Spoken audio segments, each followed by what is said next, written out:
Hello, everybody, and welcome back to another episode of Spincast. Today, we're diving back into the great realm of collegiate esports with multiple guests from Texas A&M. We have Tiffany Lee, the VP of Community. We have Blaine Morton, the president of the club, and then ASHAY DESAI, the League of Legends manager. So without further ado, I'll let the president go first. Blaine, introduce yourself. Tell us where your passions in gaming and esports started, and kind of how that took you to your current role as president of the club there at Texas A&M. Cool. Hello. Well, my name is Blaine Morton. He's already introduced me. My passion for esports actually started, like most people, I would say, as a kid. Dad always played games, and I would watch and see him play, albeit not professionally or anywhere close to that. And that kind of grew, and I kind of played just kind of with friends as I went through high school and stuff like that. And then when I got to college, I actually saw our Here's the Storm team had their tryouts one day. I'm like, you know what? I might as well just try out. So I tried out. I made the tank position. And then from there, we played for about a year or two, and I was on that team. I would say we did pretty well. But from there, I went on to apply to become the social media manager for our club. And then I started as junior officer, went up to officer. I applied for our VP position of competitive, and then went from there. And then recently our past president, Brooke Davidson, stepped down, and I ran for that position, and here I am. Awesome. Love to see it. Tiffany, I'll let you go next. Hi, my name is Tiffany Lee. I'm currently a senior mechanical engineering major at Texas A&M. I'd say my passion probably started about my freshman year of college with gaming. I didn't really do it too much in high school. I would always just watch. Our school would have tournaments for Smash Bros, and I would always watch, but I would never really participate. But when I found out about Texas A&M Esports through Texas A&M, I was introduced by a friend to the organization. I was able to be more open with my passions towards the thing. I was able to play with other friends, and I've made a lot of friends through A&M Esports itself. So I'd like to say that college itself has kind of branched out my passion towards esports in general. Yeah, exactly. I always see it all the time where, once you have that ability to connect and communicate and be part of the community, then people become way more involved. And that's the great thing about esports. Exactly. A lot of programs across the country at all levels, it really gives that sense of community and that sense of belonging and that room, which is great. Ashay, go ahead. Introduce yourself. Tell us where those passions started. Yeah, my name's ASHAY DESAI. I'm an economics major at A&M. I'm a senior. I think my passion really started was in high school sometime. I started playing League of Legends with some friends and just got really into it and found out about LCS and just became a really big Cloud9 fan. And that kind of just led the pathway for me. So when I got into college, one of my friends actually made it onto the Collegiate team, and I found it super interesting and kind of just made my way onto the team as a manager.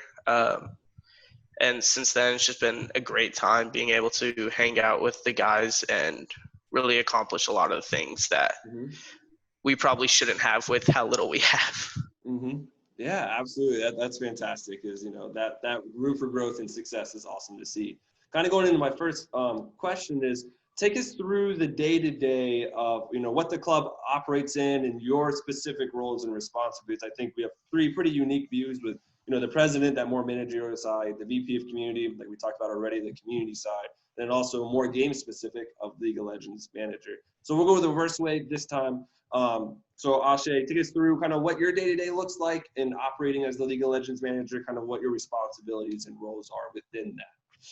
So yeah, right now it's kind of a bit special because we lost a few students just because they graduated. So it's a lot of recruiting and going through that process. It's really awesome because the guys who play on the team become like family essentially. And so after they graduate, they want to stick around and help out. So they've been helping a lot in that process. The more day-to-day, once like our season starts, looks like making sure we're setting up times for scrims, who we're scrimming against, making sure it's all like extremely beneficial to our players, and making sure everything is running smooth, players-wise, and a big thing that I try to do is make sure it's like when we're dealing with our players, it's not just game related. It's like making sure how they're doing school wise and everything else, because like that affects how you play in the end of the day. Yeah, absolutely. I think that well-roundedness is so important, in that balance as well, as take care of your mental health, take care of your physical health, take care of your performance, right? Playing at the ultimate ability, and then your academics as well. If you balance those four things, which is definitely difficult to do, but that leads to that success in every single aspect of your life, which I think boosts everything in turn. Tiffany, go ahead. Take us through your responsibilities and roles within the club. So it's a little different right now because of Corona. We really wanted to focus on in-person events as well. So basically what we wanted to do is we want to engage the community as much as we can, because a lot of people will get a bit intimidated because they think esports is primarily just for competitive stuff. But we also want to also implement the community as well, that we want to we're not going to categorize just based on a specific game and, oh, if you're good at this, then you can only do this. So originally before Corona, we would try to have as many in-person events as possible, social events where it doesn't matter what game you play. Like, for example, we had a boba social where we had everyone come, and they're more than welcome to bring board games and play board games. But now, since Corona has kind of shifted things around, we try to implement more in-game related things. So we had a Jackbox night recently where we had a bunch of people come and just have a good time with our community, with just fellow Aggies, as well as officers like me, Blaine, ASHAY. Let's see. Now we try to be more active on Discord as well, since we can't really have as many social events anymore. We'll try to implement Discord as much into our activities as possible. We'll be like, how's your day going? What's going on recently? How's school going, et cetera, et cetera. So I'd say that's more of the basis of what I do. Yeah, absolutely. That community interaction is so important, and that level of engagement is so great for all the students in the club and the program. Absolutely fantastic to see it. Blaine, go ahead. Take us through what you do. Right now, like they've mentioned, it's a bit special, but our focus at the moment is we're working right now on our open house stuff and then our first LAN of the month. So that's kind of our main focus at the moment. Mm-hmm. But as far as my normal day stuff, I talk with our sponsors, with different staff people that we might be interested in working with, and making sure we have the right info when we want to host something. Mm-hmm. Recently, we've been talking to intramurals and athletics and the university themselves. So just more of keeping as much communication as possible between the university and us, and then us and ourselves, because we have so many teams that are doing various things that it's really important for us to be able to talk to each other and keep each other up to date. And then along with that, just general updates, like keeping our Discord working and making sure people aren't fighting or stuff like that. Just general fun stuff like that. Yeah, absolutely. Kind of staying on, I think LANs popped up in all three of your answers, and that's something that's so incredibly exciting. And unfortunately, they've been slimmed down and taken away because of COVID. But excited to hear that you are planning for a LAN. So take us through kind of the goals and the picture of that LAN, and kind of what you want to accomplish with it in all your different specific routes / perspectives. So, and we'll reverse it again. Blaine, if you want to go ahead and take us through what that LAN looks like and kind of what you envision that successful LAN to be. Okay. Ideally, have a few tournaments for a few different games. Obviously, every game can't run their own thing because that would be a little convoluted. Mm-hmm. But what I'm envisioning is we'll have 3 or 4 games run different tournaments or in houses or different events, so people can kind of congregate and play that game and socialize and learn a bit more. But also sort of a little bit on the side, we'll have things like Jackbox or Uno or whatever party games we can have to people can just come chill in Discord and talk with us and just sort of meet new people and stuff like that. And that sort of hub where people can just kind of chill online for a day or play in tournaments, whether they do it competitively or in houses casually, or just throwing buttons around. That is what I envision to be a good LAN. Awesome. Love to hear it. Sounds super exciting.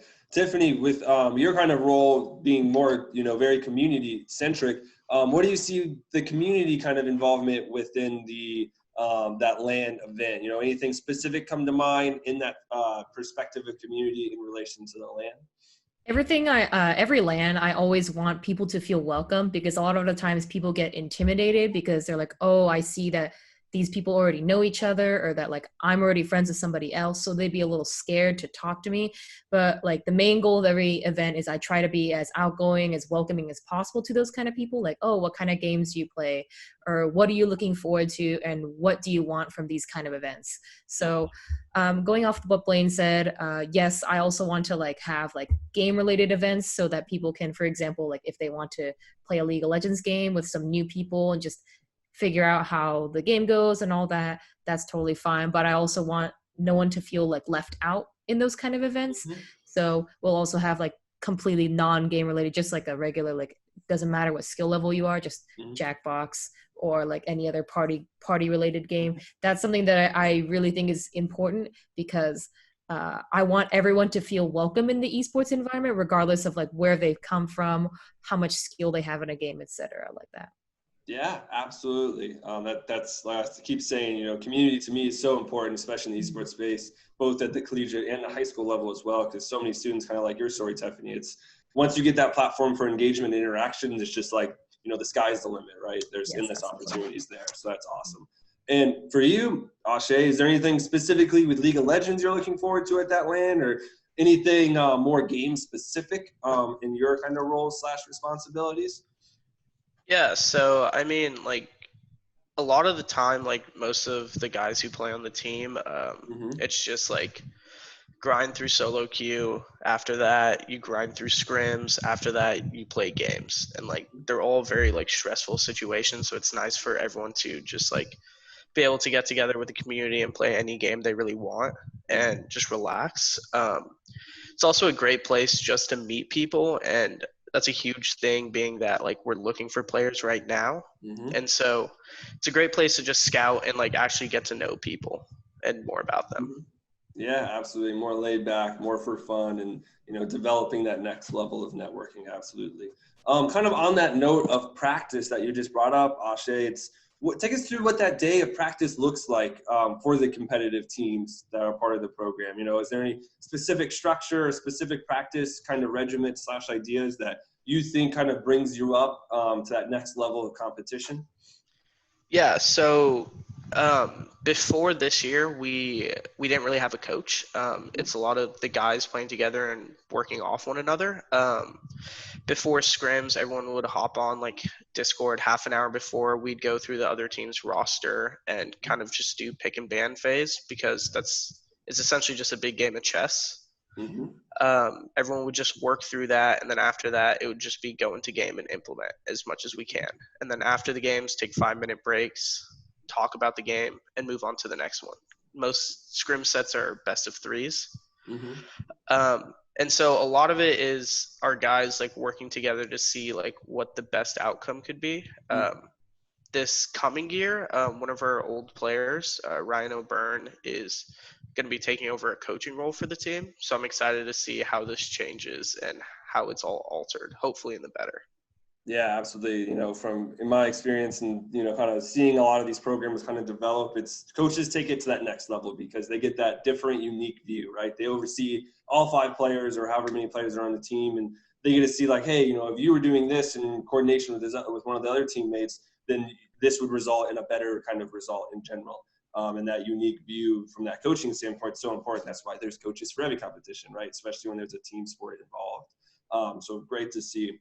Kind of moving to look to the future or the vision of the future of the program at Texas A&M. What are y'all's thoughts? What's the first thing that you really hope comes to fruition that's more down, you know, over there on the horizon that you really hope to come to fruition to boost your program to that next level? And Blaine, I'll let you go first as president. My biggest vision for what we can do in the future, and it's more of a close future, hopefully, is I want to be able to get all of us in our teams, our community in with the university more, sort of that recognition. Ashay mentioned it, but a lot of our teams and a lot of what we do is through us. A lot of our like money comes through money we raise and stuff like that, and places we get or places that we have to find. So being able to have the university look at us and work with us, it will be, I feel like our teams will enjoy it. Our community will enjoy it because they'll have, one, more attention, and two, have more resources to host more events for them. So we'll be able to do more. So with the university, it would be nice. Exactly. I think, the biggest thing is always funding, right? Everyone needs money to, build out arenas or, practice facilities or just basic upgrades, right? Having a production PC to stream the events, even from an online standpoint is so important, but raising those dollars is difficult, and having that dedicated support from the university goes so far because like you said, funding is so important to keep building that next level. Tiffany, what about you? What's that vision that you see kind of coming to fruition down the line a little bit? So something that's like come to my mind ever since working for esports is that Texas A&M Esports is a lot newer of an organization as compared to other Texas schools. So we're a little bit further behind when it comes to that kind of stuff. So I do want to see, like Blaine mentioned, like I want to see like our players being able to have the perfect like environment for them to practice in. I want like even players that don't play competitively, I want them to have an environment where they feel like they can do stuff that they normally couldn't do. And also another thing is that I want our organization to be recognized by other like bigger organizations. We already have some connections with UConnect, but I want to expand more on those organizations and have our name be kind of renowned to like other bigger stuff so that we can not only get fundraising, but also just have our name out there. Yeah, exactly. That visibility is market power, right? And the more market power, the more visibility you have, the more students you get. And obviously from the university standpoint, if there's any club that gets a ton of visibility, well, then it makes sense to, help them grow, right? Allocate university resources to help that club grow because they're getting so much visibility. Imagine how much more that they could get or you could get from, more dedicated support. So absolutely.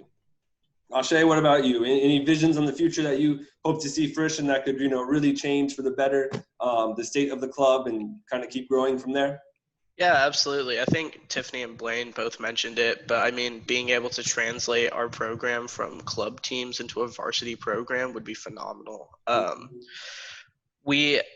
Like the League of Legends team, as well as a lot of the other teams, have been able to like win tournaments and get amazing accomplishments done with just ourselves, and being able to have staff, coaches, a facility, all of these things that other schools are starting to have now would be a game changer. We'd probably have some of the best teams in the country if we're able to get these things. And like Blaine had said earlier, hopefully this isn't a far down the road type of deal. It's close future, and I'm looking forward to the growth of the A&M varsity sport.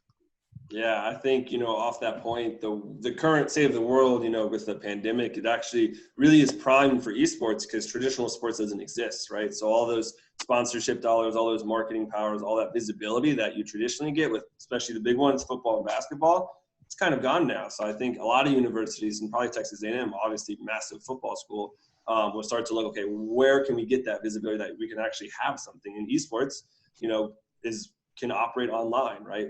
So I think that's kind of like a no-brainer of like, hey, you can still compete and, these people can't. So maybe they can start allocate some resources and verify you or validize you as that varsity athletic program, which I think esports deserves to be. It's that athletics kind of brings so much more validity and credibility to the program as well. So that's absolutely great to see. Kind of moving to my last question before we run out of time here, and this is for all three of you again. Looking at collegiate esports more broadly, right? So with all of your experiences, for any of you as an individual, what do you think that next big step is for collegiate esports in general to really grow the industry to that same level that football and basketball kind of have, where it's nationally renowned, you see it on the news, ESPN, ABC, all everywhere, right? You really can't go on the internet without seeing some level of football or basketball from the collegiate sense.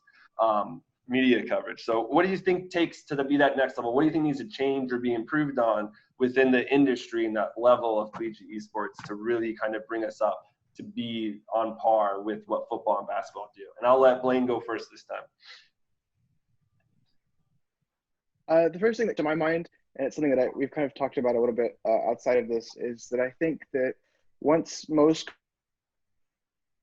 colleges or even pro teams are on kind of like the same level, and more or less kind of have their own league, sort of like the NCAA or something like that, SEC. I think that once they are on that same level and they're able to communicate with each other about what they want and how they can grow, then I think that's how it shoots up like enormously. So. Yeah, absolutely. I think, having that overarching structure that goes with the NCAA is so important, because a lot of competitions right now, it's hard to know what to expect, right? Rules might change, timing might change, schedules might change, formats might change. But like the NCAA, right? And there's some issues there for sure. Of, do we want it to be too controlling, or are they going to over control it and not let that freedom exist? But having that structure, everyone knows what to expect. There's a regular season, there's regular playoffs where it's consistent, the play dates are consistent, and then dedicated adminning and refereeing goes such a long way, which I think is there in pieces in different organizations, but I don't think no one's brought it all together yet. Kind of be that unifying body that I think esports at the collegiate level so desperately needs. Tiffany, what are your thoughts? I would think of it more in a societal perspective, but personally, through my experiences, if I talk to my family, my friends, a lot of times people don't consider esports to be on the same level as a regular sport, just because they're like, oh, it's not physical, or it's not like professional, so to say, like that. So I want to say, like, getting rid of that stigma of that, like, players, they don't really know what they're doing because they're not doing a physical sport, because like in the end, professional players, they do have game knowledge, they do practice, and they do even have their own coaches for these specific kind of games. Like just like getting rid of that stigma that like they're not really equal would be a really good change, as to have esports eventually be recognized as something similar to something like football or soccer. Yeah, absolutely. I totally agree. I think that social stigma, you hit on the head there, is so important to kind of overcome, and to really show that, like, hey, esports is way more than just sitting down and using your thumbs or your mouse and keyboard to just mindlessly play games. There's a ton of critical thinking, analytics, problem solving, strategy that really isn't simulated anywhere else. Like collegiate football, like the players don't sit there and constantly go through strats in their head. They understand the plays, but usually the plays are made by the coaches, right? And, esports, the players need that very dedicated grasp, so they understand, hey, there's a hiccup in the strat, or our opponent is throwing something else at us, or they brought a different form of utility or a different hero, etc. We need to adapt, right, live under that stress, which I think is very unique to esports and provides that very high level of cognitive thinking and processing that really leads to a number of great things later in life, especially when you apply in science and math fields as well. What about you, ASHAY? Anything in particular that kind of stands out that would really help bolster collegiate esports to that next level? Yeah, absolutely. I think that, like we were talking about, like the NCAA, I think the whole concept of how collegiate sport leads into professional sports is a huge concept. After college, you go into the draft, and from the draft, you go to the professional scene. There is no concept of that for esports, especially because of the fact that it's so different in the sense of there can be an 18-year-old who graduates from high school and immediately goes to the pro scene. Things like that have altered it. I think one thing especially that's happening is Chris Greeley recently came out and said that the collegiate scene for League of Legends especially is going to be merging with the LCS. So there's going to be one team managing both of these things, which I think is amazing, because that puts more people, money, and time into the collegiate scene, and hopefully into the development of making the collegiate scene turn into the draft for the professional scene. So there's a lot more emphasis for people to really play in college if they want to go down the professional route. Yeah, absolutely. I think, as esports continues to expand and develop, we'll see a lot less of kind of this idea of, like, a lot of pro teams don't like that raw skill, right? Especially like in FPS, is the people that can just like flick heads off, so to say, right? Which is really kind of dependent on that reaction time, which is, higher in younger players. But as esports develops and it becomes more like the thinking strategy side, like we see in League of Legends, you'll see like the older, more experienced players have more value. And I think, then going to college and developing that under like, great, rigorous, well-structured programs like we see in, basketball, football, baseball, to really mold those players, take their raw skills and mold it into that professional sense. That's where we'll see a lot of buy-in at that collegiate level. And I think, what you said, that combination of LCS and collegiate League of Legends is so important to start to basically spur that process. So overall, absolutely fantastic discussion with the three of you. We are right at our time limit. So really thank you all for sitting down with me today and talking about collegiate esports. one last thing I do ask, and I'll let Blaine you answer this. Go ahead, plug the program. Tell us where we can keep up to date with Texas A&M Esports on any social media or website avenues, just so we can stay in the loop with everything great y'all have going on down in Texas. Cool. So all of our socials are TAMU Esports. You can find us there, Twitter, Facebook, yes, Instagram. And our Discord link is discord.io/TAMU Esports as well. So if you want to talk to us there directly, that's the best place. Awesome. Sounds great. Sounds good. To all our viewers and listeners, definitely keep up. I can definitely see Texas A&M exploding, especially hopefully soon you get that kind of varsity status and that dedicated university support. When that happens, I think the sky is the limit. So once again, thank you all for sitting down with me. To all our viewers and listeners, thank you for staying the entire time. Stay healthy and stay happy, all of you and the viewers and the listeners as well. During the current pandemic, make sure you take care of yourselves and your loved ones. And ultimately, stay plugged in.